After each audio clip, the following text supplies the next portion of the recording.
Welcome to episode 1 of my Star Citizen Academy series. I'm Captain Katarn. This series is designed to bring you up to speed on Star Citizen as a new or returning player, as things change quickly with all the patches coming into the game. If and when one of these episodes becomes obsolete, I'll record another so you'll know every video is up to date. In this video, we're going to cover every starter ship you can buy with a game package as of right now. If you're looking for the Aurora, that ship has been retired from the game packages pending a much-needed rework. All of these packages come with the ship and access to the game. Sometimes during special sales, there might be extras bundled in or discounts. Your account needs to have a game package at all times to play Star Citizen. So this is step 1, no matter what kind of gameplay you're looking for. I've gone ahead and added timestamps so you can jump directly to whatever ship you're interested in most, but it might be worth watching the entire video, as I'll be explaining acronyms as they become relevant. Plus, you'll encounter all of these ships at some point along your Star Citizen journey. In the next episode, I'll show you how upgrading works if you change your mind and want to pick a different ship on your account, and the strategy I personally recommend, where you use a cheap starter ship and rent almost everything else in the game until you purchase it outright with in-game currency. That approach unlocks all the gameplay loops without unlocking your wallet. I'm not exaggerating when I say you can pay $45 once and then never pay another dime in this game and still experience everything Star Citizen has to offer. One other note, with my referral code linked in the description, you'll receive an extra 50,000 starter Alpha UEC, which stands for United Earth Credits. That's the currency in Star Citizen. We say Alpha because the game's still being built. Once the game releases, it will just be UEC. Let's get started with the Mustang Alpha. At $45, the Mustang Alpha is the cheapest way into Star Citizen, and it's the one I recommend to most new players because of the rental mechanic. The Mustang is a very light fighter with good speed, solid handling, and just enough firepower to get you started with lower-end combat missions. The cockpit is an open design, giving you an amazing view for dogfighting or tricky landings. It features 4 MFDs, which stand for multifunctional displays.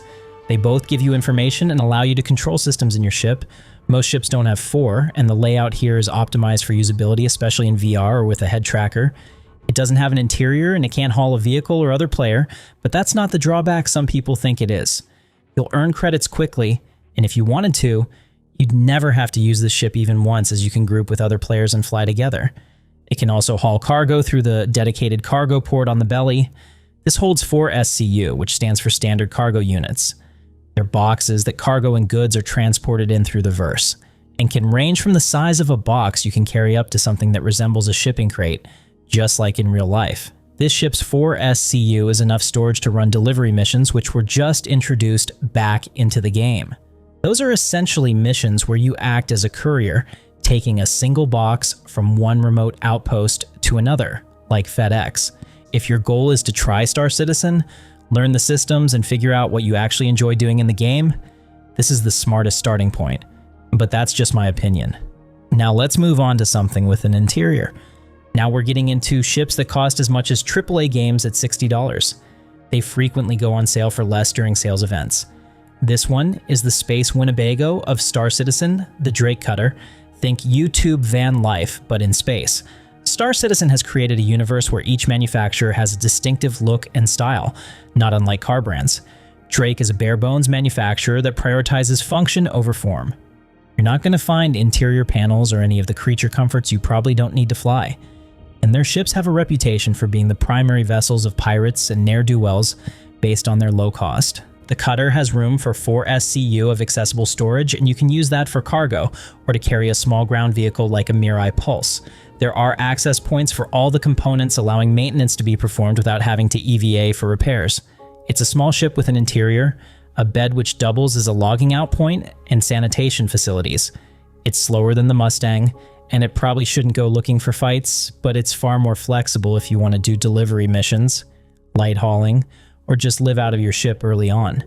The cockpit telescopes you up to the controls, and you get 3 MFDs here, along with retracting cockpit armor you can toggle. The mess of wires everywhere reminds you that it's a Drake ship, and you want to be careful to keep everything running well. There are no escape pods in Drake ships. This is a great option for players who want that off-grid feeling right away. And once base building comes into the game, I could see its popularity skyrocketing. It's forgiving, simple to fly, and very beginner-friendly, especially if you're not interested in combat on day one. If you're into Star Trek, you'll recognize the inspiration for this ship immediately. The C8X Pisces is a combination of the original series shuttlecraft and Star Trek The Next Generations combined. The ramp even lowers just like on the show. This is a special variant of the Pisces that is an exploration-focused ship with additional weapon hardpoints and enhanced scanners. It's fast, easy to land, and incredibly versatile for running FPS bunker missions, box deliveries, and shuttle-style gameplay. I use mine whenever I want to travel somewhere and still have the ability to bring some cargo home with me while not going through the hassle of using a larger ship. On the interior, you have 4 SCU of space for cargo. As of this video, all of the ship components are not yet added, but when they come online in the coming months, they will be easily accessible for engineering tasks. Now, for the first time in this video, we see a ship that's designed to take additional players with you. There are 2 jump seats behind the pilot. In Star Citizen, there's no inertial dampening in small ships. So if you make a quick acceleration or turn, people are going to go flying. So these jump seats are valuable.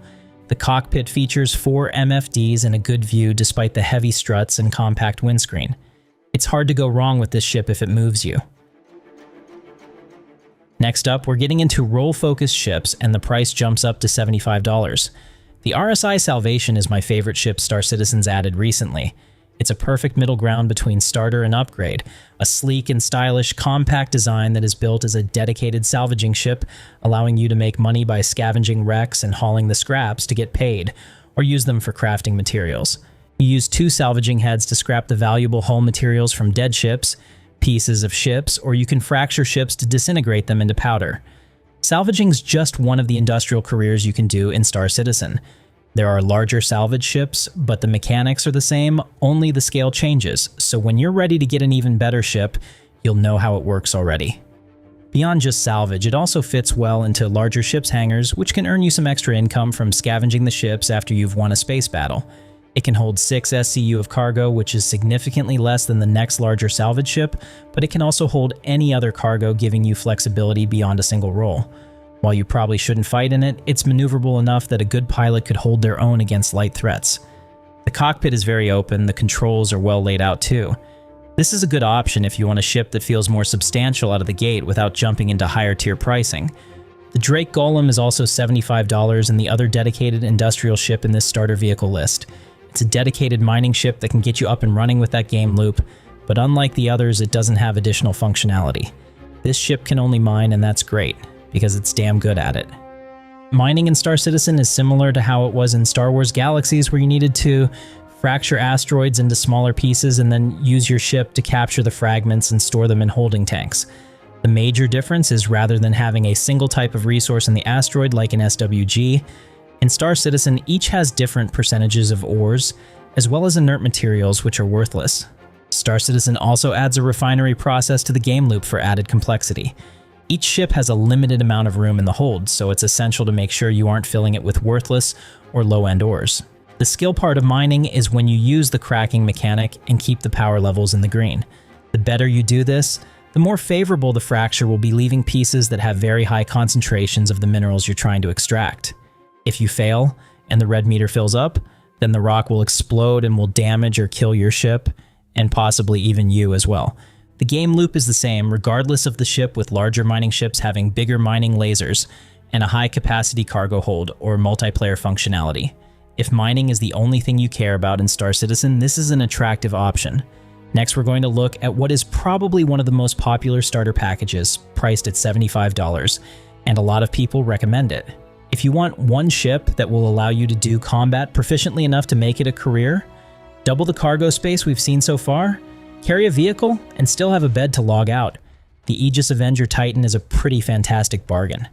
Looks like a futuristic take on the space shuttle, but it's one of the oldest ships in the game, and the trade-off is the textures and setup reflects that. Star Citizen builds everything with physicalized buttons now for interactions, but this ship still has ports where you have to stand in just the right place to get a holographic interact button to appear. It's not a game breaker, but just a sign of a game that's evolved into something better. The living quarters don't have a bathroom or a kitchen like most of the other ships. The cockpit is spacious, and it also reminds me of what I imagine, at least, the space shuttle would look like, or maybe an old Russian jet interior. The view is fantastic, and you get a giant nose gun with 2 additional wing-mounted hardpoints. I remind people that I never recommend ships based on performance because everything is subject to change in the name of balance. While it's officially considered to be a cargo ship, I think it's more appropriate to call it multi-role. I imagine in the comments many people will recommend this ship, but as always I think it's more important to pick that one that fits your style. Some of the newer ships have matched or exceeded the versatility of this ship, in my opinion at least. In Star Citizen, everything's subject to change. The Crusader Intrepid was my favorite starter ship before the Salvation came out, and it's my favorite with an interior now. Priced at $80, to me this has the best interior of all the starter ships. And the ship is asymmetric with the pilot seat to the left of the center line, and one single large gun offset to the right. It's considered to be a cargo hauler as it can handle 8 SCU of cargo. The difference is the ship isn't designed to hold a vehicle. The cargo pods on the Intrepid drop down from under each wing. They can hold 4 SCU each. Once you climb into the ship, you start to see the premium styling that represents the Crusader ship line. The cockpit is immediately accessible and has 2 MFDs and a decent view. I like the layout as it feels purposeful, and having a flight yoke instead of a joystick is another Crusader touch. Once you move back through the ship, it really starts to shine with the habitation area. There's an armor locker, weapons racks, a bed to log out in, a full bathroom, and a YT-1300 inspired passenger lounge. This allows you to take another passenger without them taking damage from being thrown around. In the back of the ship, you have access to engineering and all of the components, plus the ability to access the cargo bays without venting the ship. This feels like a bigger multiplayer ship than it actually is, and for that reason I still use it when I'm out by myself. I love this ship. The Syulen is alien, features a vertical takeoff, and is very different from anything else on this list. If you want one, you'll pay what I call the alien tax, because it's more expensive at $85. All of the alien ships in this game are more expensive than non-alien ships. But you'll always turn heads because I rarely see the alien ships out in the verse. It's a small cargo vessel capable of carrying 6 SCU of cargo with surprisingly sharp teeth. There are 3 guns on this ship, and its output is only second to the Aegis Avenger Titan we've seen so far. The interior continues the alien trend with a unique 3-level design featuring an entranceway with components, a habitation area with a bed and bathroom, and a cockpit at the top. The ship features exotic-looking materials, and combined with the irregular walls, it's always kind of creeped me out. The ship is Xian, which is one of the alien races in the verse, which for better or worse kind of look like humanoid turtles to me. They're one of the few aliens that are friendly with humans in the lore. And before you ask, no, you can't play an alien. At least not yet. Who knows where everything will go in the future. It's definitely a unique take on a spaceship in this game. It has an even bigger sibling that's going to be coming out in the future, so if this is your type of design, you'll have upgrade options. This is the Anvil Arrow. It used to be the absolute PvP meta ship of the game. At $90, it's the fastest and most nimble ship of all of the ships I'm showing you. To be fair, from this point forward, all of these ships aren't really starter ships. Maybe premium starters are a better term, but since they have game packages that are less money than a standard game's collector's edition, we're looking at them. If your goal is dogfighting, bounties, and learning ship combat from the start, this is one of the best fighters in the game at this price point. Just understand that this ship has no other utility other than combat, and you'll want to rent ships for cargo, mining, or any other gameplay loop you want to try. But as a dedicated combat ship, it could be your light fighter for the rest of the game. There are medium and heavy fighters, but each of them have trade-offs in how they accomplish roles, sacrificing maneuverability for larger weapons. I still own an Arrow and enjoy flying it to FPS missions, or doing combat missions in it. This is the consolidated Outland Nomad. It's $95 and the first ship that really breaks the cargo hauling model. Up until this point, we've seen 4, 6, and 8 SCU of cargo in the other ships. This one has 24 SCU, but the catch is that it's all stored on the exterior, exposed to the elements or the vacuum of space. You can also carry ground vehicles in the cargo bed. It also has a tractor beam to help you load cargo. The first thing you notice about this ship is the landing gear. The Nomad has unique levitating landing emitters that make the ship hover above the surface instead of physically touching land. Consolidated Outland is supposed to be the Tesla of Star Citizen, and their ships take risks. In-game, the founder is an Elon Musk type with a Matthew McConaughey-sounding voice in the commercials. But don't let politics sway you. It's an excellent ship. Much like the Syulen, it has irregular angles, premium materials, and it also makes me uneasy to walk through it. It's trippy in VR. The living space has all you need to live, in luxury off-grid including a bed, kitchen, bathroom, gun racks, and plenty of local inventory space. The cockpit is very tight, but you're right up against the glass, so visibility isn't a problem.